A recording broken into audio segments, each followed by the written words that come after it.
Shalom saudara terkasih, sangat berbahagia dapat berjumpa dan bersekutu dengan Anda para pendengar. Kita dapat merenungkan isi hati Tuhan, berdoa dan memuji Tuhan bersama dalam Bread of Life audio saat ini. Mari kita siapkan hati kita untuk masuk dalam hadirat-Nya saat ini juga. Tuhan Yesus mengasihi Anda dan siap memberkati Anda. Kau yang membentuk buah pinggangku, menenungku dalam kandungan ibuku. Matamu telah melihat hari-hari hidupku, sebelum satu pun ada.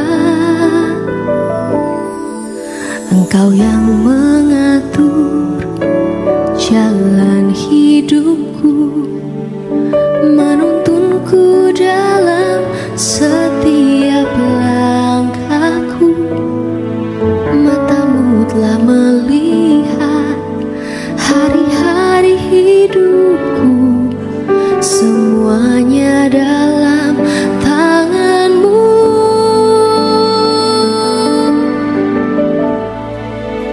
Ku sembah Kau Tuhan, ku sembah Kau Yesus, pencipta dan pengatur hidupku. Kaulah segalanya di dalam hidupku. Engkau Yesus Tuhan dan Rajaku selama-lamanya. Yohanes 12 ayat 43, sebab mereka lebih suka akan kehormatan manusia daripada kehormatan Allah.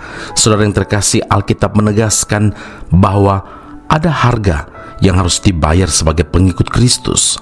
Matius 16 ayat 24, setiap orang yang mau mengikut aku, ia harus menyangkal dirinya, memikul salibnya, dan mengikut aku. Banyak orang Kristen yang melemah imannya oleh karena mereka tidak tahan dengan celaan, kritikan karena keberadaannya sebagai pengikut Kristus. Jujur kita akui bahwa celaan, hinaan, atau kritikan yang tidak sehat memang dapat meruntuhkan mental dan mematahkan semangat seseorang. Apalagi kritikan pedas yang dilandasi oleh rasa benci dan iri pasti sangatlah menyakitkan. Sekalipun dihadapkan pada tantangan yang tidak mudah, tidak patut kita menjadi sakit hati dan lemah, karena kita punya Roh Kudus yang adalah Parakletos, yang adalah penolong, penghibur bagi kita. Kita harus terus maju saudara, dan punya keberanian untuk bersaksi tentang Kristus dan memberitakan keselamatan kepada dunia. Siap sedialah, baik atau tidak baik waktunya. Harus diakui juga bahwa tidak semua orang senang mendengar kesaksian tentang Kristus dan berita keselamatan itu. Tidak sedikit dari mereka yang malah menghina-hina, mengolok, dan mengejek. Karena tidak sanggup menghadapi semua hinaan, celaan, kritikan, tekanan, akhirnya banyak yang tidak mau membuka jati dirinya sebagai pengikut Kristus.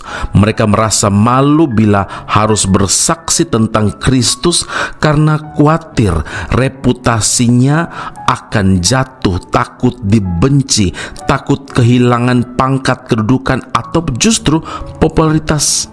Alkitab menyatakan, namun banyak juga di antara pemimpin yang percaya kepadanya, tetapi oleh karena orang-orang Farisi, mereka tidak mengakuinya berterus terang, supaya mereka jangan dikucilkan. Yohanes 12 ayat 42 dan 43. Sebagai umat tebusan Kristus, patutkah kita merasa malu bersaksi tentang kasih-Nya, tentang pengorbanannya kepada orang lain? Perhatikan Markus 8 ayat 38. Tuhan Yesus berkata, sebab barang siapa malu karena aku dan karena perkataanku di tengah-tengah angkatan yang tidak setia dan berdosa ini, Anak Manusia pun akan malu karena orang itu apabila ia datang kelak dalam kemuliaan Bapanya diiringi malaikat-malaikat kudus. Karena itu ingatlah saudara, jika ia menderita sebagai orang Kristen, maka janganlah ia malu, melainkan hendaklah ia memuliakan Allah dalam nama Kristus itu. Amin. Mari kita berdoa. Bapa Surgawi, terima kasih Tuhan Yesus. Hari ini kami diberi peringatan penting bahwa kami lebih baik mendapat penghormatan dari Allah karena apa yang kami kerjakan ketika Tuhan mempercayakan kehidupan kami, baik atau tidak baik waktunya, kami harus tetap menjadi saksi Tuhan Yesus di muka bumi yang memerlukan kasih, memerlukan pertolongan daripada Tuhan. Bapa, ketika kami harus bersaksi, Tuhan beri hikmat bagi kami, beri keberanian bagi kami untuk berkata-kata, dan lebih daripada itu, Tuhan Roh Kudus tolong kami supaya kehidupan kami jadi saksi sebagai surat yang terbuka yang dapat dibaca oleh semua orang bagaimana Tuhan Yesus yang adalah Tuhan dan Juru Selamat secara pribadi yang menguasai kehidupan kami, sehingga perkataan kami, perbuatan kami mencerminkan Kristus sebagai penguasa satu-satunya yang selalu diandalkan.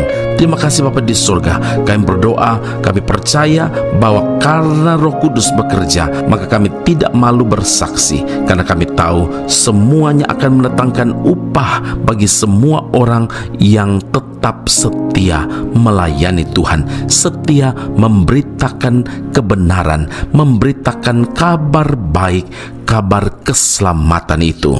Terima kasih Bapa di surga, dalam Kristus Yesus Tuhan dan Juru Selamat kami yang hidup, kami telah berdoa dan mengucap syukur kepada Bapa di surga. Haleluya, amin.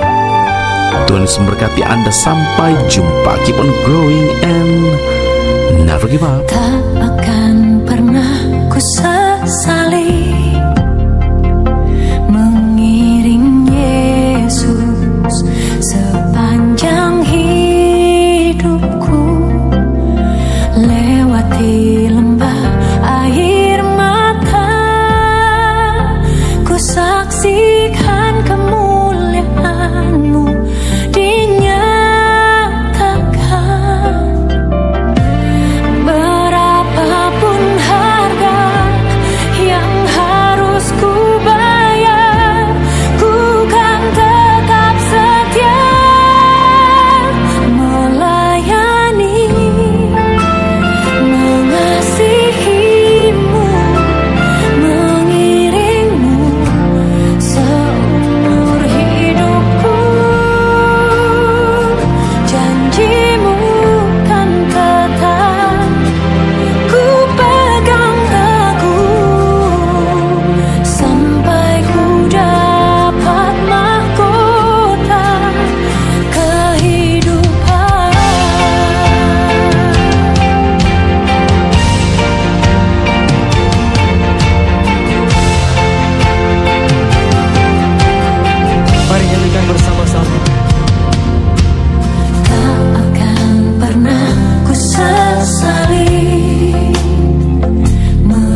Sekolah Tinggi Alkitab Nusantara, sebuah sekolah teologi yang unggul dan alkitabiah yang telah berdiri selama 50 tahun di Malang, Jawa Timur, Indonesia, dan telah menamatkan begitu banyak pelayan Tuhan yang saat ini melayani di dalam maupun di luar negeri di berbagai bidang sesuai dengan panggilan masing-masing. Sejak tahun 2022 hingga kini, Sekolah Tinggi Alkitab Nusantara membuka cabangnya di Malaysia dan menjalankan kelasnya secara online.